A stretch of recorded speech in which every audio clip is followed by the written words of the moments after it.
오늘 이 시간에는 역사를 이끄시는 하나님이라는 주제로 함께 사무엘상 11장의 말씀을 나누는 시간을 갖겠습니다. 본문에 들어가기 앞서서 잠시 사사기의 내용을 통해 배경을 이해하는 시간을 갖겠습니다. 사사기 11장에는 입다라는 사사가 이제 등장을 하고 있습니다. 사사기 11장 1절을 제가 읽겠습니다. 길르앗 사람 입다는 큰 용사였으니 기생이 길르앗에게서 낳은 아들이었고, 그런데 이때 당시에 암몬과 이제 전쟁이 벌어지게 되었습니다. 사사기 11장 32절 33절입니다. 이에 입다가 암몬 자손에게 이르러 그들과 싸우더니 여호와께서 그들을 그의 손에 넘겨주심에 아로엘에서부터 민닛에 이르기까지 20성읍을 치고 또 아벨 그라밈까지 매우 크게 무찌르니 이에 암몬 자손이 이스라엘 자손 앞에 항복하였더라 라고 사사기 시대를 설명하고 있습니다. 결과는 이스라엘이 20성읍이나 차지하였고 엄청난 숫자의 암몬 사람들을 학살했던 그러한 전력이 있었던 것입니다. 이 사실을 통해서 암몬은 이스라엘, 다시 말하면 길르앗을 원수와 같이 생각했을 것이고, 그리고 암몬의 입장에서는 길르앗 사람들을 언젠가는 복수해야겠다 라고 이렇게 다짐을 하면서 지냈을 것이다 라는 그런 배경을 우리가 이해할 수 있을 것입니다. 그로부터 얼마의 시간이 흘러서 이제 사무엘상 11장까지 오게 되었습니다.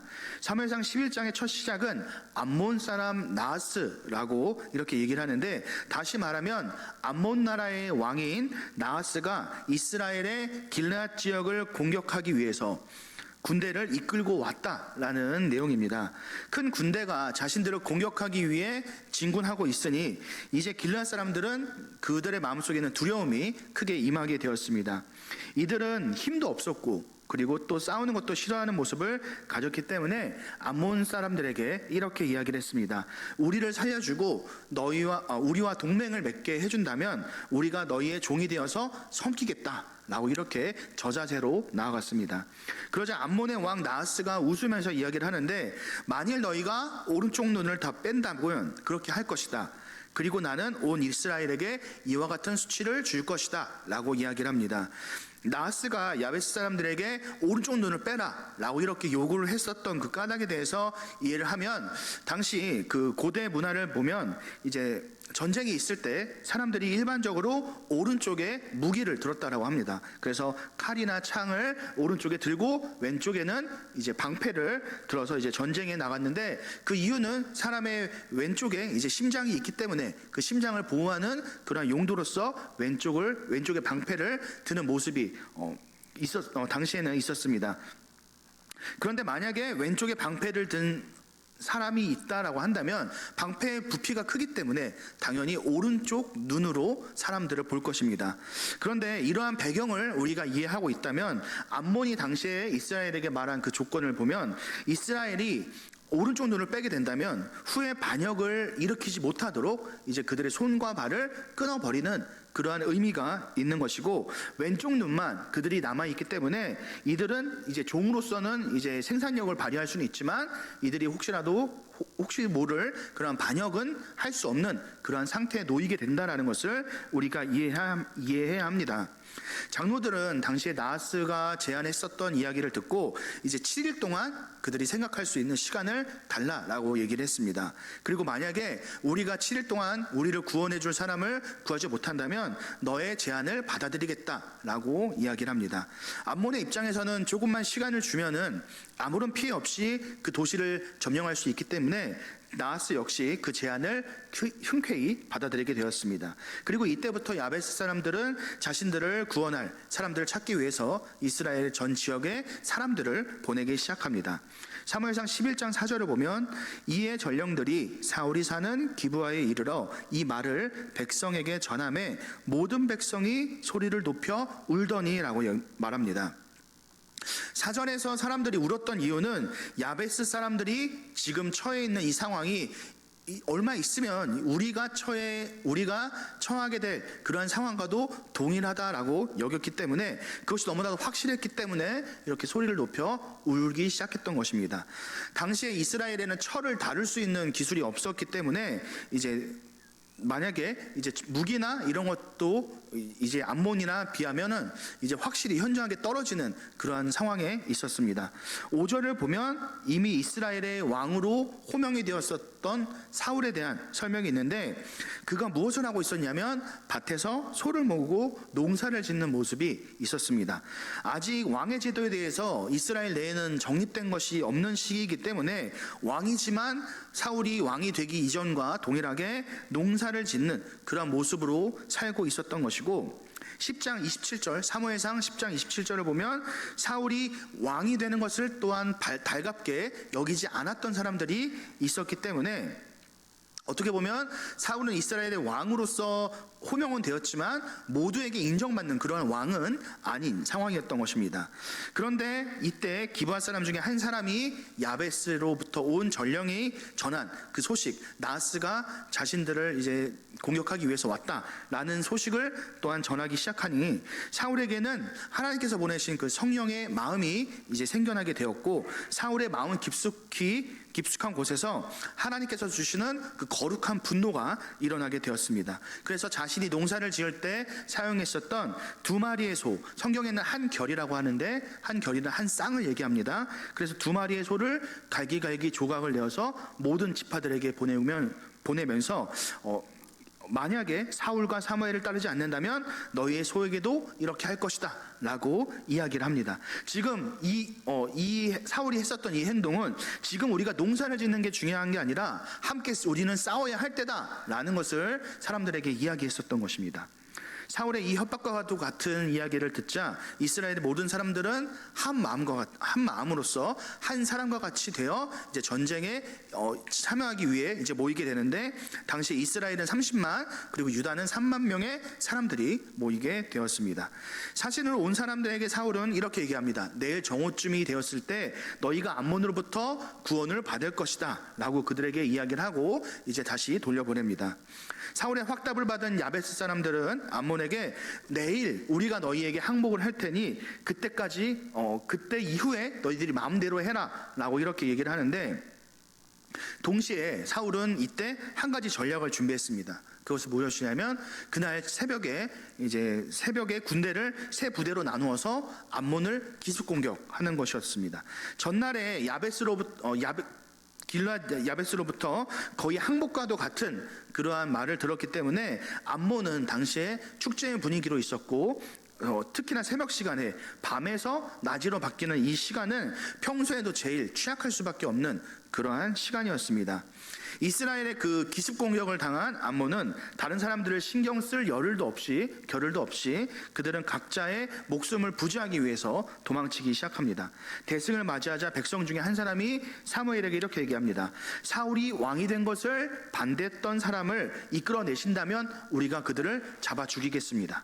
그러자 사울은 엄청난 이야기를 하는데, 여호와께서 오늘 이스라엘에게 구원을 베푸셨으니 이 날에는 어떻게 사람을 죽일 수 있겠느냐 라고 하면서 그들을 진정시키고, 사울의 말에 사무엘은 길갈로 가서 나라를 새 출발 그리고 또 다시 정비하자라고 이야기를 합니다.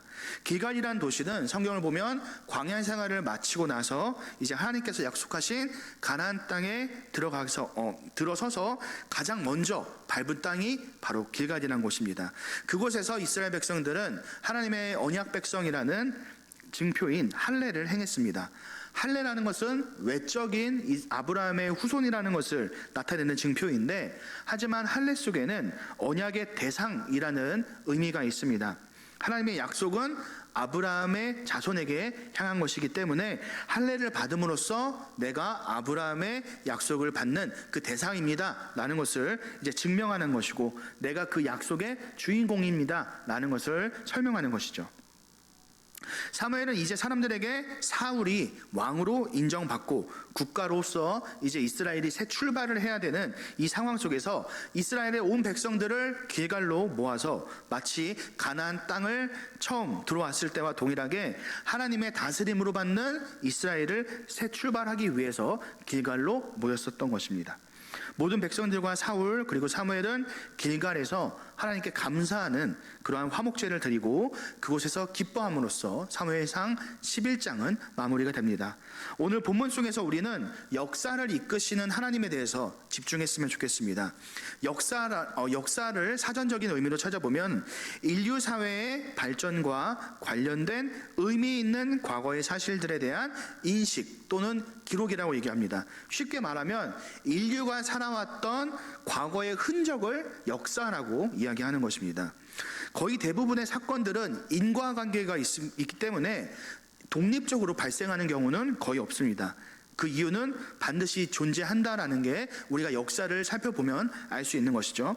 설교 초반에 제가 설명했었던 그 배경 속에 길르한 야베스와 암몬이 굉장히 앙숙 사이라는 것을 우리가 알 수 있었습니다. 그렇기 때문에 어떻게 보면 오늘 우리가 살펴본 그 본문 속에서 암몬이라는 나라가 이스라엘을 공격한 사실은 어떻게 보면 너무나도 당연해 보이는 그러한 모습일 수가 있는 것이죠. 표면적으로만 보면 사실은 그러한데 우리는 그 속에 존재하는 하나님의 주권과 의도를 발견할 수 있어야 합니다. 오늘 본문인 바로 전장인 10장을 보면 사울이 이제 미스바라는 지역에서 모든 이스라엘이 모였을 때 이제 제비를 통해서 왕으로 뽑힌 그런 장면을 우리가 발견할 수 있게 됩니다. 그런데 11장의 초반부를 보면 그의 모습이 어떻습니까? 왕인데 왕이 소를 몰고 농사를 짓는 모습이 기록이 되어 있습니다. 그는 왕이지만 왕으로서의 삶을 살아가지 못하는 그러한 상황이었던 것입니다. 우리는 이 모습을 보면 의문을 가질 수 있어야 하는데 왜 사울이 왕으로서 그러한 모습을 살아갈 수 없었던 것일까요? 사무엘상 10장 27절을 보면 이렇게 얘기합니다. 어떤 불량배는 이르되 이 사람이 어떻게 우리를 구원하겠느냐 하고 멸시하며 예물을 바치지 아니하였으나 그는 잠잠하였더라. 여기서 불량배라는 단어는 벨리엘이라는 단어가 사용되는데 사무엘상 2장을 보면 하나님을 알지 못했던 엘리의 두 제사장, 두 아들들을 향할 때 이제 벨리알이라는 단어가 사용되었습니다. 이것은 하나님에 대해서 이제 경건하지 않은 자들, 하나님의 방식으로 선택된 왕이 사울이지만 그를 인정하지 않는 자들이 있었다라는 것을 우리가 알 수 있는 것입니다. 아마도 그들이 오늘날의 이제 말로 이야기하면 아마 이렇게 생각했을 수 있을 것 같습니다. 사울이 왕이라고? 웃기시네. 나는 사울 왕으로 인정 못해. 베냐민 지파는 근본부터가 글렀다니까. 이렇게 하면서 사울이 왕이 된 것을 거부하는 사람이 있었다는 거죠.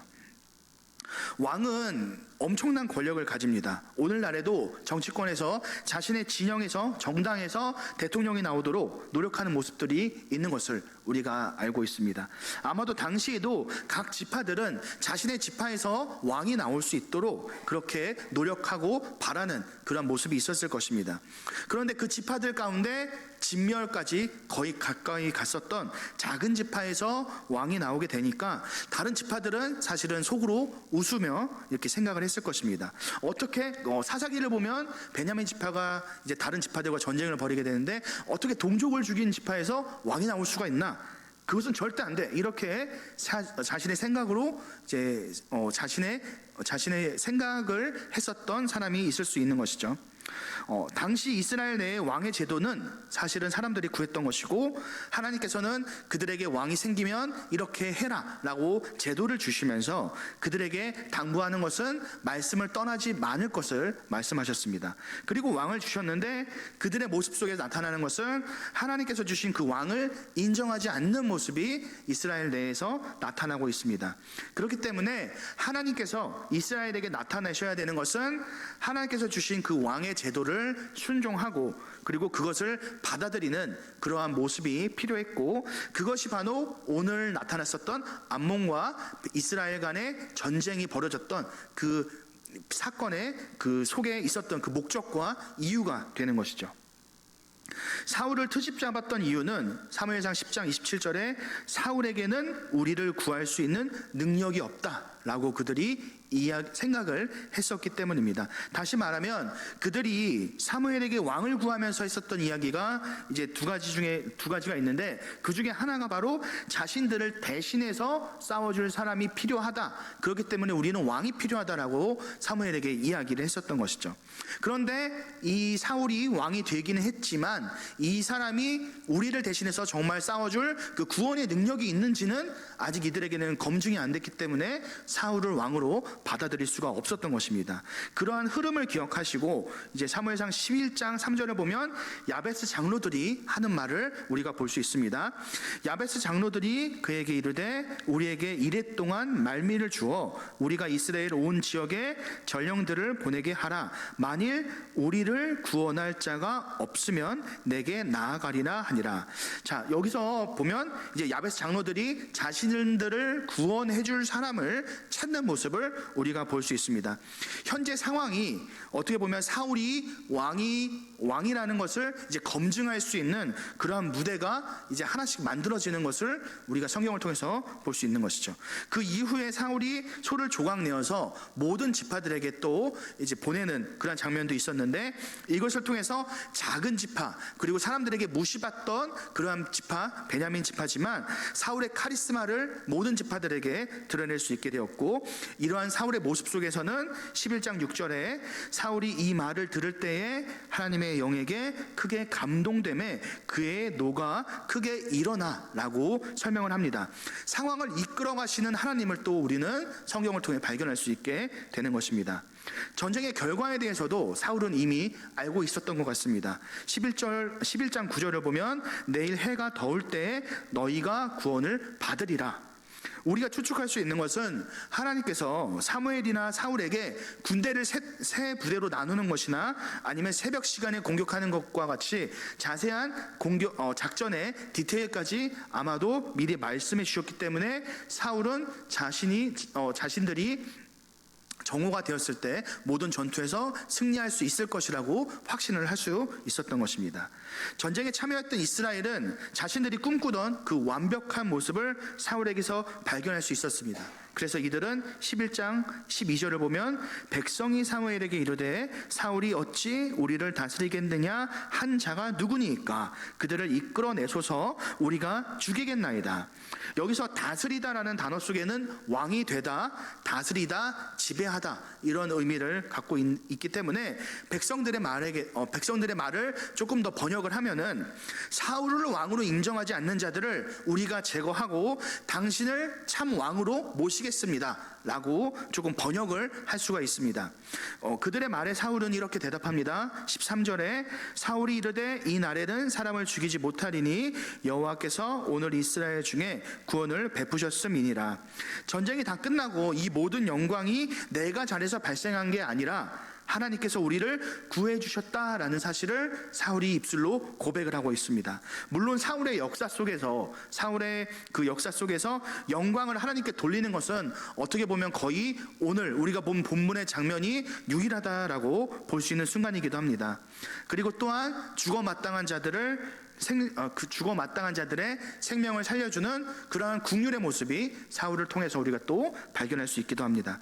결과적으로 오늘 본문을 하나님의 관점에서 보았을 때 사울을 이스라엘의 왕으로 세우시기 위해서 발생한 사건이라는 것을 우리는 또 알 수 있는 것입니다.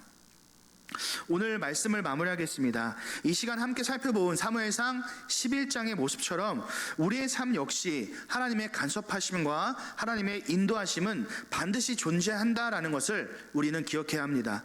앞으로의 우리가 살아갈 그 삶도 마찬가지일 것이고 우리의 남은 인생도 크고 작은 결정들이 우리에게 있겠지만 그 모든 사건들 속에서 그것들이 우리에게 일어나는 그 이유는 그 표면적인 이유는 우리가 쉽게 발견할 수 있겠지만 동시에 그 사건을 주시는 하나님의 그 뜻과 이유도 분명히 우리에게 있기 때문에 우리는 늘 기도를 통해서 우리에게 발생하는 사건을 통해서 하나님께서 우리에게 기대하시는 것은 무엇인지를 발견할 수 있도록 힘써 구해야 할 것입니다.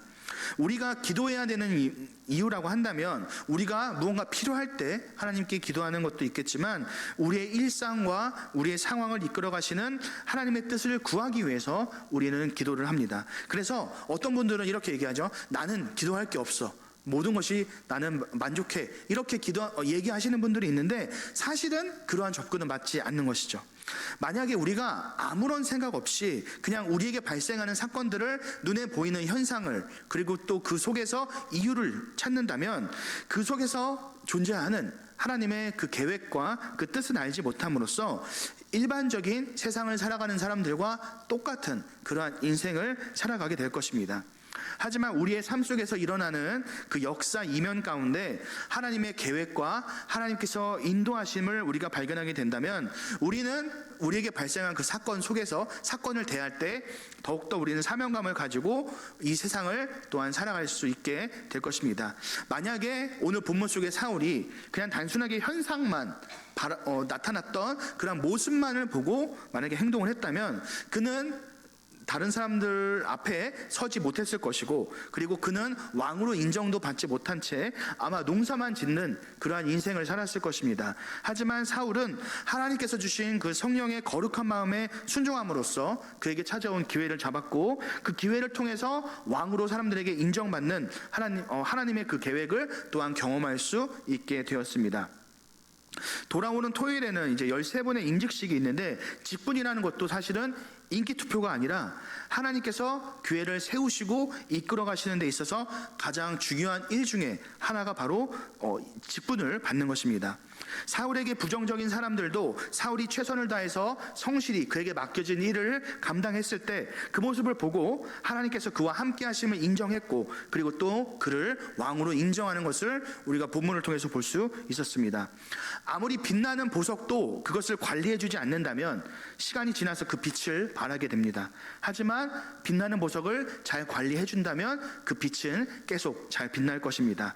단지 세움을 받았다, 임직을 받게 되었다라는 것에 만족해서 잠시 그때만 빛나고 사람들에게 존재감이 흐려지는 그러한 사람이 아니라 세움을 받은 이후에 그 모습을 통해서 하나님 앞에서 더욱더 빛이 날 수 있는 우리 분들이 되시기 바랍니다.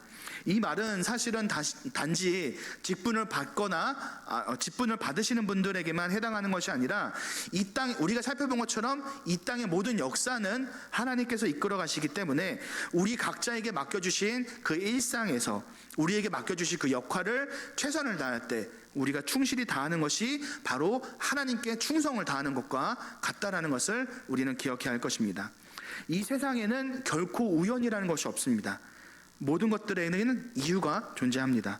이것을 꼭 기억하시면서 우리의 삶 속에서 아주 사소한 그러한 부분까지도 하나님의 뜻과 계획이 존재함을 우리가 기억하고 그러한 영적인 예민함을 우리가 가짐으로써 이 세상을 이끌어 가시고 다스리시고 통치하시는 하나님과 동행하며 하나님께서 우리에게 기대하신 바를 우리가 발견하고 그것 뜻에 순종함으로써 이 땅에 하나님을 드러낼 수 있는 우리 경산교회 온 성도님들이 되시기를 주님의 이름으로 축원합니다.